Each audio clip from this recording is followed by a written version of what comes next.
అలాగే నేను ఉదిక అన్నారు బాగున్నారా అమ్మా మటన్ కలి తెచ్చింది. మటన్ తలకాయ అండి, ఫస్ట్ టైం తెచ్చాను. ఇది కూడా యూట్యూబ్లో చూసే చేస్తున్నాను. ఎలా వస్తుందో అనుకున్నాం కానీ టేస్ట్ అయితే బాగానే ఉంది. ఇలా అయితే ట్రై చేయొచ్చు, అందుకే మీతో కూడా షేర్ చేసుకుంటున్నా. దానికోసం అయితే స్పెషల్గా ఒక ప్రిపేర్ చేసుకున్నాము. మీరు వీడియోలో కానీ చూస్తే తెలుస్తుంది. చాలా బాగా వచ్చిందండి. ఆ మసాలా ఫ్లేవర్ వల్ల అయితే ఇంకా టేస్ట్ బాగా వచ్చింది. సో ఎవరైనా ట్రై చేయొచ్చు. ఇంకా ఫైనల్ అయితే ప్రాసెస్ అంతా సేమ్ రొటీనే, బేసిక్గా మటన్ చేసుకునేలాగా ఉంది. కాకపోతే ఇందులో కొంచెం బెల్లం వేసుకుంటే ఇంకా బాగుంటుంది. ఇంకా చూస్తున్నారు కదా, మటన్ అయితే కడిగేసి క్లీన్ చేసి పక్కన పెట్టుకొని తాలింపు అంతా రెడీ చేసి అందులోనే యాడ్ చేసేసాము.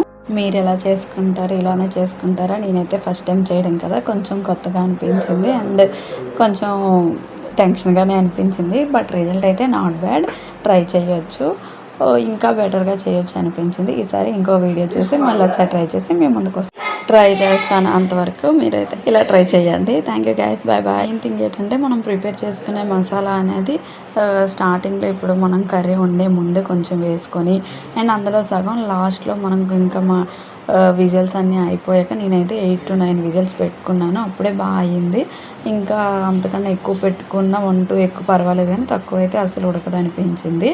చూసారు కదా, ప్రిపేర్ చేసుకున్న మసాలా ఫస్ట్ కొంచెం వేసుకొని అండ్ ఉడికిపోయి విజిల్స్ అన్నీ వచ్చాక మూత తీసాక కూడా కొంచెం మిగిలిన మసాలా అండ్ కొత్తిమీర వేసుకొని కలుపుకుంటే చాలా బాగుంటుంది.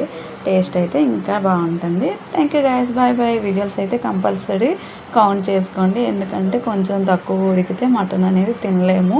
చికెన్ అయితే పర్వాలేదు, కానీ చూస్తున్నారు కదా, మన వేడి వేడి మటన్ రెడీ.